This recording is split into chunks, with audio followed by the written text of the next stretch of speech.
지난 토요일 밤에 있었던 그러한 국민의힘의 모습은 드라마도 극본을 저렇게 쓰면 욕먹을 그런 정도의 아주 나쁜 드라마. 만약에 김문수 후보가 의도했다라고 하면 이건 정치 천재다. 낚이기 위해서 낚시를 갖다가 김문수 후보가 던졌다라고 하면 그거는 정치적인 그러한 센스가 어마어마한 분이다, 그런 느낌이 들고, 그게 아니고 그냥 해봤는데 잘 안 됐는데 사태가 이렇게 흘러갔다, 이렇게 봐도 김문수 후보가 어쨌든 운 하나는 아주 끝내주는 분 아닌가, 저는 그런 생각이 들었습니다. 공식 선거 운동이 어제부터 시작됐습니다. 자, 어제 공식 선거 운동이 시작이 됐고, 이재명 더불어민주당 후보, 국민의힘 김문수 후보, 개혁신당 이준석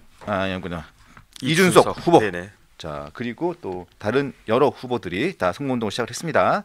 자, 이재명 후보는 여러 곳을 다니면서 많은 이야기를 하고 있는데, 메시지는 딱 그거네요. 내란 기득권과의 일전, 내란을 종식시키겠다.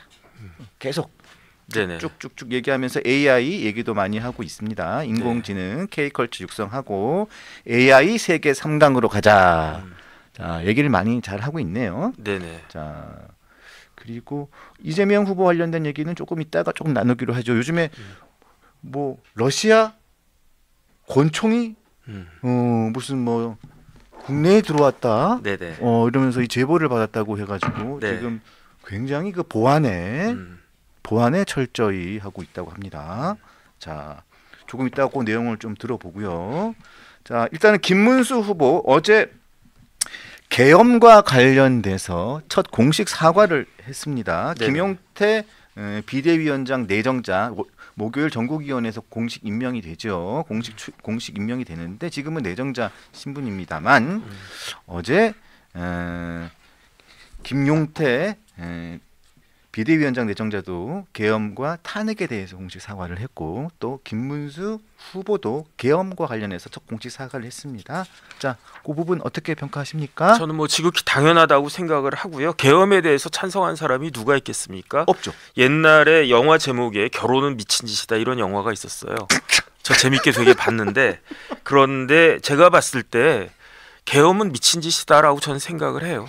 거기에 대해서는 어떻게든 쉴드 칠 수가 없어요. 그렇죠. 저는 어쨌든 그런 입장을 계속 견지해 왔고, 탄핵에 대해서는 탄핵과 관련해서 탄핵 절차가 대통령을 탄핵하는 건데 너무 엉망으로 진행됐다. 그러니까 그런 부분들에 대해서는 제대로 해야 되는 거 아니냐, 그런 비판은 제가 했었어도, 계엄은 한 날부터 지금까지 말도 안 되는 그런 행동을 갖다가 한 것이다. 여기에 대해서 사과하는 건 당연하다라고 생각을 갖다 하고요.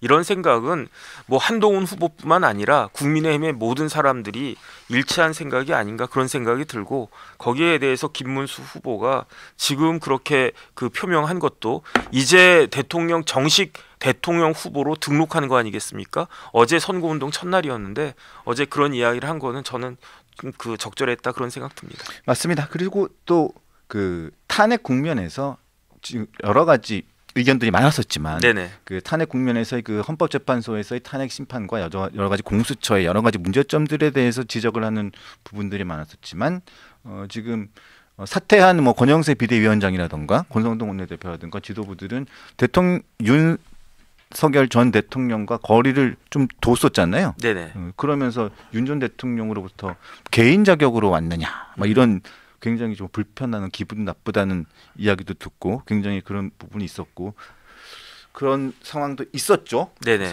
그런 부분도 있었었고. 그래서 제가 뭐 강펀치에서도 그런 말씀 드렸는지 모르겠지만, 저는 지난번에 조선일보에 그 탄핵 국면에서 신문 한 면에 크게 해가지고 인용 기각 각하를 각각의 논거를 유명한 교수님들 딱 그 글 실었던 적이 있었거든요. 그렇죠. 그래서 저는 그때 어떻게 말씀을 드렸느냐, 이번 윤석열 대통령에 대한 탄핵은 인용이 나와도 기각이 나와도 그리고 각하가 나와도 이상하지 않다라고 저는 생각한다, 그렇게 말씀을 드렸거든요. 네. 근데 재판이라고 한 건 뭐냐면은 판사의 마음을 사는 거예요. 맞습니다. 노골적으로 이야기하면 판사의 마음을 사는 거고 조금 그럴듯하게 이야기하면 판사를 설득시키는 거거든요. 그런데 적어도 윤석열 대통령은 그 많은 사람들이 도와줬음에도 불구하고 윤석열 대통령과 윤석열 대통령의 변호인들은 헌법재판관들의 마음을 사지 못했던 거예요. 네. 설득하지 못했던 거예요. 그러니까 탄핵이 인용이 된 거고 그건 돌이킬 수 없는 현실이 된 거고 이미 그냥 하나의 전제 조건이 된 거기 때문에 지금에 와서 거기에 대해서 이러쿵저러쿵 왈가왈부하는 거는 필요하죠. 필요하지만 지금 해야 할 일은 아니다. 저는 그 생각이 들고요. 그거는 6월 3일 대선이 끝난 다음에 대선에서 국민의힘이 이기든 지든 그 다음에 할 일이지 지금 뭐 탄핵 가지고 이러쿵저러쿵 하기에는 너무 한가하다. 시간이 없다. 저는 그런 생각합니다. 근데 좀 한동훈 전 대표가 계속 탄핵에 대한 사과를 하라. 네네. 그 얘기를 그 김문수 후보를 향해서 계속 그 선거운동이라든가 여러 가지 지지나 지원에 대한 전제 조건을 그런 부분을 걸고 있죠. 네네. 그것도 걸고 있는데 그 부분과 관련해서 김용태 비대위원장 지명자가 이런 얘기를 했습니다. 대통령과 협치를 못한 과오도 한 전 대표가 좀 인정을 해줬으면 좋겠다. 네네. 예, 이 얘기를 오늘 그 조선일보 인터뷰에서 얘기를 했어요. 한 전 대표의 잘한 점은 정말 인정하고 용기를 정말 인정을 합니다만 또 대통령과 협치를 못한 과오 부분도 인정을 해줬으면 좋겠다라고 얘기를 한 부분도 있어요. 그래서 이 부분도 한번 함께 전해드립니다. 자, 이런 상황 속에서 여러 가지 걱정을 좀 하는 보수 유권자들도 있고 당원들도 계시는 것 같아요. 보수 네네. 국민의힘 지지자분들은 그런 상황에서 왜냐하면 지난주에 워낙 이 막 롤러코스터를 타는 상황들이 생겼었잖아요. 네, 진짜 이거 막장 드라마. 막장이란 말 쓰지 마세요. 왜요? 제가 강원도 태백 출신인데 막장은 정말로 정말 힘든 탄광에서 힘든 노동의 현장입니다. 아, 그렇구나. 그럼 뭐라고 해야 될까요? 아주 나쁜 뭐 이렇게 표현해서 막장이라는 표현을 쓰지 마시죠. 그래서 조금 약한데. 하지만 막장이라는 표현은 근데 어쨌든 지난 토요일 밤에 있었던 그러한 그 국민의힘의 모습은 드라마도 그 극본을 저렇게 쓰면 욕먹을 그런 정도의 거의 아주 나쁜 드라마 네? 그렇게 보여졌는데 네. 그게 전 오히려 김문수 후보한테는 전화위복이 된 것 같다는 생각이 들고요. 그 다음에 어떻게 이런 일이 벌어졌을까 그런 생각이 드는 게 두 가지가 생각이 나거든요. 첫 번째는 만약에 김문수 후보가 의도했다라고 하면 이건 정치 천재다. 그러니까 지금 그 쌍권이라고 하는 국민의힘 전임 지도부가 뭐를 갖다가 했었습니까? 그런 말도 안 되는 그런 절차를 진행했잖아요. 그런 말도 안 되는 절차를 진행하게 할 용기가 어디서 나왔을까?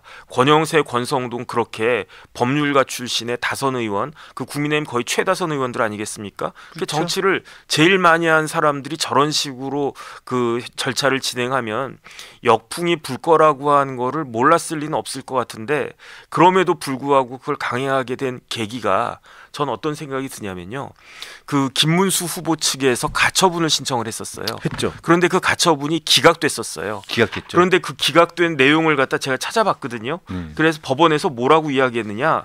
기각을 시키면서 김문수 후보를 굉장히 엄청나게 꾸짖었어요. 뭐라고 꾸짖었냐면 김문수는 경선 과정에서 지속적으로 단일화 입장 밝히지 않았느냐. 그다음에 그렇기 때문에 단일화 진행 절차에 관해서 김문수는 직접적 이해관계를 갖고 있고 그러니까 대통령 후보니까 당무 우선권이 있는 거는 있는 건데 그렇다고 해가지고 그 당무 우선권이 무조건적으로 인정되는 게 아니다. 심지어 당원들이 단일화해야 된다. 그것도 후보 등록 이전에 단일화해야 된다. 이 찬성 비율이 80% 넘었다. 그러니까 김문수 측에서 그 제기한 대통령 후보자 지위 인정 가처분 기각한다. 이렇게 나왔단 말이에요. 네. 그래서 그걸 보고 법률가 출신의 권영세, 권성동 이분들이 이거는 이제 다 우리 편이다 해가지고 일단은 질렀던 것 같은데 근데 그럼에도 불구하고 새벽 4시부터 3시부터 4시까지 사이에 후보 등록받는 그런 절차가 어디 있습니까? 그렇죠. 그러니까